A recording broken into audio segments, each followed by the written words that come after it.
ஆதித்யாவும் நானும் தியோகர்கஞ்சில் உள்ள எங்கள் புதிய தொழிற்சாலையின் இடத்திலிருந்து திரும்பிக் கொண்டிருந்தோம். தேசிய நெடுஞ்சாலை 40 வழியாக நாங்கள் காரில் சென்று கொண்டிருந்தோம். சாலை இரண்டாக பிரியும் ஒரு இடத்தை அடைந்திருந்தோம். வலதுபுறம் பிரிந்து செல்லும் சாலையில் 10 கிலோமீட்டர் தூரம் சென்றால் பிரம்மபுரை அடைவோம். உள்ளூர் பள்ளியில் மெட்ரிகுலேஷன் தேர்வில் தேர்ச்சி பெற்று கல்கத்தாவில் படிப்பை தொடர விட்டுச் சென்ற உங்கள் பிறந்த இடத்தை மீண்டும் பார்வையிட ஆர்வமாக உள்ளீர்களா? 29 ஆண்டுகளுக்கு முன்பு நான் எங்கள் மூதாதையர் வீட்டை விட்டு வெளியேறியபோது அந்த வீடு கிட்டத்தட்ட 200 ஆண்டுகள் பழமையானது. பல மாற்றங்களை சந்தித்திருக்கக்கூடிய பள்ளி கட்டிடம் கூட இனி அடையாளம் காணப்படுமா என்று எனக்கு சந்தேகம். பழைய குழந்தை பருவ நினைவுகளை மீட்டெடுக்க முயற்சிப்பது ஏமாற்றம் அளிக்கலாம்.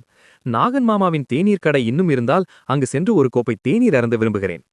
எனவே நாங்கள் வலதுபுறம் திரும்பி ஆதித்யாவின் மூதாதையர்கள் ஒரு காலத்தில் ஜமீன்தார்களான பிரம்மபுருக்கு செல்ல முடிவு செய்தோம். ஆதித்யாவின் தந்தை மூதாதையர் வீட்டை விட்டு வெளியேறி கொல்கத்தாவுக்கு குடிபெயர்ந்தார். அங்கு அவர் சொந்தமாக தொழில் தொடங்கினார். அவர் இறந்த பிறகு ஆதித்யா அதை கவனித்துக் கொண்டார். நான் அவருடைய நண்பராகவும் வணிக கூட்டாளியாகவும் இருந்தேன். அது மாக மாதம், அதாவது ஆங்கில நாட்காடியின்படி ஜனவரி பிப்ரவரி, குளிர்காலத்தின் நடுப்பகுதி. என் கடிகாரத்தில் மதியம் 3:30 மணி. வெயில் இதமாக இருந்தது. சாலையின் இருபுறமும் கண்ணுக்கு எட்டிய தூரம் வரை நெல் வயல்கள் இருந்தன. அறுவடை முடிந்து அந்த வருடம் நல்ல விளைச்சல் இருந்தது.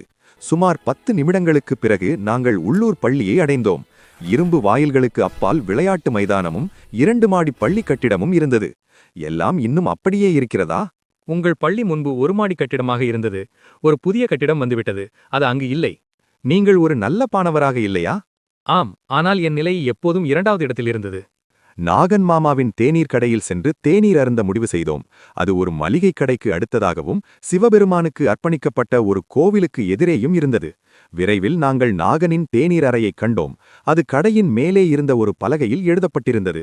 தேநீர் கடையின் உரிமையாளர் இப்போது 60 வயதுக்கு மேற்பட்டவர், கொஞ்சம் பழமையான தோற்றத்துடன், வெள்ளை நேர்த்தியாக சீவப்பட்ட தலைமுடி மற்றும் சுத்தமான தோற்றத்துடன் முன்பு போலவே இருந்தார். நீங்க எங்கிருந்து வந்தீங்க? தியோதர்கஞ்ச். நாங்க கொல்கத்தா போறோம். நீங்க ஏன் இங்க இருக்கீங்க?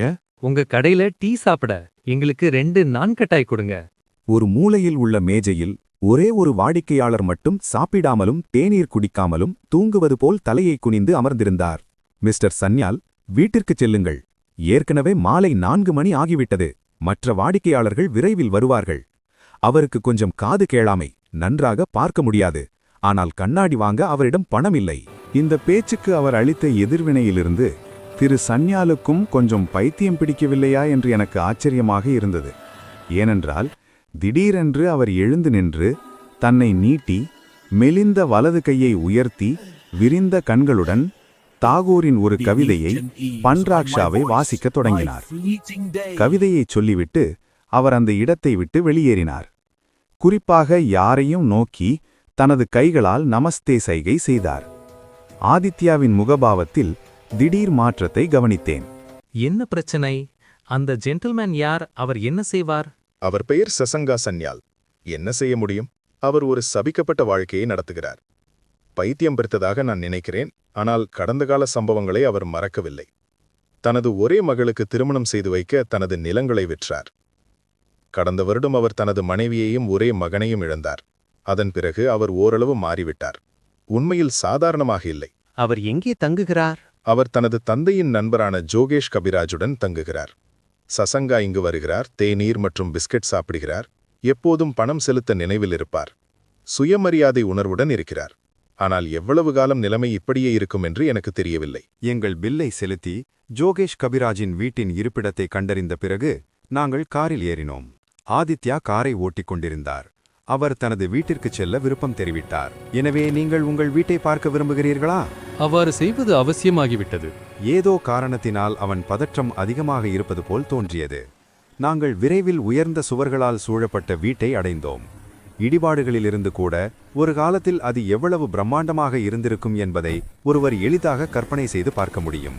நாங்கள் கட்டிடத்திற்குள் நுழைந்து படிக்கட்டுகளில் ஏறி வீட்டின் 2வது மாடியில் உள்ள மாடியை அடைந்தோம். இது எனக்கு மிகவும் பிடித்த அறை. மாடி எப்போதும் குழந்தைகளுக்கு மிகவும் பிடித்தமான அறை. அந்த அறையில்தான் அந்த குழந்தை தனக்கென ஒரு உலகில் இருப்பது போல் தெரிகிறது. மாடியின் சுவரின் ஒரு பகுதி இடிந்து விழுந்தது. உருவாக்கப்பட்ட ஜன்னல் வழியாக வானம், வயல்கள், அரிசி ஆலையின் ஒரு பகுதி, பழைய கோவிலின் கோபுரம் ஆகியவற்றை பார்க்க முடிந்தது. முழு வீட்டிலும் காற்று மற்றும் வானிலையால் மாடிதான் மிக மோசமாக பாதிக்கப்பட்டிருக்கலாம். தரையில் மரக்கிளைகள், வைக்கோல் மற்றும் புறா எச்சங்கள் சிதறிக் கிடந்தன. மற்றவற்றுடன் உடைந்த கிரிக்கெட் மட்டை, ஒரு நாற்காலியின் எச்சங்கள் மற்றும் ஒரு மரப் பொட்டலப்பெட்டி ஆகியவை இருந்தன. ஆதித்யா பொட்டலப்பெட்டியின் மேல் ஏறி வெண்டிலேட்டருக்குள் தனது கையை தள்ளி ஒரு சிட்டுக்குருவியின் கூட்டை உடைத்து அதன் ஒரு பகுதி தரையில் விழுந்தது. இருந்தபோதும் தான் தேடிக்கொண்டிருந்தது கிடைத்தபோது அவர் நிம்மதி பெருமூச்சு விட்டார். அது என்ன? விரைவில் உங்களுக்கு தெரிய வரும். அடுத்து அந்த பொருளின் எடையை கண்டறிய ஒரு நகைக்கடைக்காரரிடம் சென்றோம். நகைக்கடைக்காரர் அது ஒரு பழங்கால பொருள் என்று குறிப்பிட்டார். எங்கள் அடுத்த நிறுத்தம் யோகேஷ் கபிராஜின் வீடு. எனக்கு கொஞ்சம் ஆர்வமாக இருந்தாலும் ஆதித்யாவிடம் நான் எதுவும் கேட்கவில்லை. நாங்கள் வீட்டிற்குள் நுழைந்து சசங்க சன்யால் தங்கியிருந்த அறைக்கு சென்றோம். சசங்க மாமா தாகூரின் வசனங்களை சொல்லிக் கொண்டிருந்தார். உள்ளே வரலாமா? யாரும் என்னை பார்க்க வருவதில்லை. நாங்க உள்ளே வந்தா உங்களுக்கு ஆட்சேபணியா? உள்ளே ஒரு கட்டாயம் தவிர உட்கார வேறு எதுவும் இல்லை. அதனால நாங்க நின்றுகிட்டே. ஆதித்ய நாராயண் சௌத்ரி ஞாபகம் இருக்கா? நிச்சயமாக. பணக்கார பெற்றோரின் கெட்டுப்போன குழந்தை. அவன் நல்ல மாணவன்தான். ஆனா என்னை ஒரு நாளும் தோற்கடிக்க முடியல. அவன் என் மேல ரொம்ப பொறாமைப்பட்டான். பொய் பேசுவான். எனக்கு தெரியும். இது உனக்காக. ஆதித்யாவிடமிருந்து. என்ன இது? பணம். பணம்? எவ்வளவு பணம்? 150 ரூபாய். நீங்க அதை ஏற்றுக்கொண்டால் நான் சந்தோஷப்படுவேன். நான் சிரிக்கிறதா அழறதா? ஆதித்யானுக்கு பணம் கொடுத்திருக்கிறான். ஏன் இந்த திடீர் தாராளமான பான்மை? மனிதன் காலத்திற்கேற்ப மாறுகிறான். ஒருவேளை ஆதித்யா முன்பிருந்த அதே ஆதித்யா இல்லாமல் இருக்கலாம். ஏதாவது மாற்றமா? எனக்கு பரிசு கிடைத்தது. அவனால் அதை தாங்க முடியவில்லை. அவன் அதை என்னிடமிருந்து எடுத்து தன் தந்தைக்கு காட்டினான். ஆனால் அதை என்னிடம் திருப்பிக் கொடுக்கவில்லை. அவன் பாக்கெட்டில் ஒரு ஓட்டை இருப்பதாகவும் அது அதன் வழியாக விழுந்து விட்டதாகவும் சொன்னான். இதுதான் பதக்கத்தின் விலை. இது உன்னுடையதுதான். பதக்கத்தின் விலை என்ன? அது 5 ரூபாய்க்கு மேல் இருக்க முடியாது. அது ஒரு வெள்ளிப் பதக்கம். வெள்ளி இப்போது முன்பை விட 30 மடங்கு விலை அதிகம். அப்படியா? அதை பத்தி எனக்கு எந்த செய்தியும் இல்லை. ஆனால் அவர் ஆதித்யாவை முளைத்து பார்த்து, சசங்க மாமா தன் கையிலிருந்த 15 10 ரூபாய் நோட்டுகளை பார்த்துவிட்டு ஆதித்யாவை பார்த்தார். அவரது முகத்தில் முற்றிலும் புதிய வெளிப்பாடு தெரிந்தது. நாங்கள் அமைதியாக இருந்தோம். ஆதித்யா, இது அதிகப்படியான தர்மத்தை வெளிப்படுத்துகிறது இல்லையா? நேகன் மாமாவோட டீ கடையில உங்க வரது கன்னத்துல இருந்த மச்சத்தை பார்த்துதான் உங்களை அடையாளம் கண்டுகிட்டேன். நீங்க என்னை அடையாளம் கண்டுக்கலன்னு எனக்கு தெரிஞ்சுது. அதனால பரிசு வழங்கும் நாளில நான் சொன்ன அதே கவிதைய நீங்க ஞாபகம் வச்சிருக்கணும்னு வேண்டுமென்றே சொன்னேன். பிறகு நீங்கள் என்னை பார்க்க வந்தபோது என் கோபத்தை உங்கள் மீது காட்டாமல் இருக்க முடியவில்லை. நீங்கள் செய்தது சரிதான். உங்கள் குறைகள் முற்றிலும் நியாயமானவை. ஆனா நீங்க பணத்தை ஏற்றுக்கொண்டா எனக்கு சந்தோஷம். இல்ல, பணம் சீக்கிரமே செலவாகிடும். முடிந்தால் அந்த பதக்கம் எனக்கு கிடைத்திருக்க வேண்டும் என்று நான் விரும்பியிருப்பேன். என் குழந்தை பருவத்தில் நடந்த அந்த விரும்பத்தகாத சம்பவத்தை நான் மறந்திருப்பேன்.